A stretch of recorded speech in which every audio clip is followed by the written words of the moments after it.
In court today, a turbulent and emotional time in the defamation trial of Donald J. Trump. New York writer Carroll, who won her case against Trump for sexual abuse, told the jury today that she is being verbally attacked by Trump and his followers, including vulgar messages. And the judge today cracking down on some of the comments coming from the Trump defense table. Loud enough, he said, the jury can hear them. Eyewitness News reporter N.J. Burkett, live in Lower Manhattan. He was in court today. Newton. Yeah, right, Bill. It got bad enough that at one point the judge threatened to kick Trump out of the courtroom, telling the former president, quote, "You can't control yourself." Well, Donald Trump seems determined to discredit Ms. Carroll by any means necessary.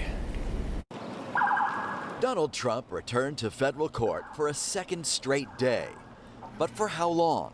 As Carroll testified about Trump's repeated lies and the daily threats from some of his mean-spirited followers, Trump seemed to offer a running commentary from the defense table, saying it is a witch hunt. It really is a con job, according to Ms. Carroll's attorneys, who pleaded with the judge to rein Trump in. Judge Lewis Kaplan threatened to expel Trump outside the jury's presence, telling him, "I understand you are probably very eager for me to do that."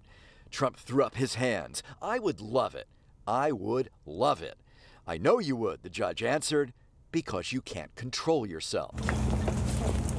The former magazine columnist is demanding $10 million in damages, claiming Trump defamed her after she went public with decades-old allegations that he sexually assaulted her in a dressing room at Bergdorf Goodman. Ms. Carroll was awarded $5 million after winning her civil suit for sexual battery and defamation last year. But Trump has not simply denied the allegations. He has publicly mocked Ms. Carroll, impugning her integrity and her motives, both before the verdict and since. This jury will decide whether she's entitled to additional damages. Previously, I was known simply as a journalist, and now I'm known as a liar, a fraud, and a whack job, she told the jury. He's continued to lie. He lied last month. He lied on Sunday. He lied yesterday. Under cross-examination, she was forced to admit that she deleted some of the death threats, prompting the defense team to demand a mistrial. The judge denied that and told the jury to disregard it. Now, Trump left the courthouse here about 30 minutes ago to make a statement at his property at 40 Wall Street. Here is some of what he had to say. It was a very interesting day.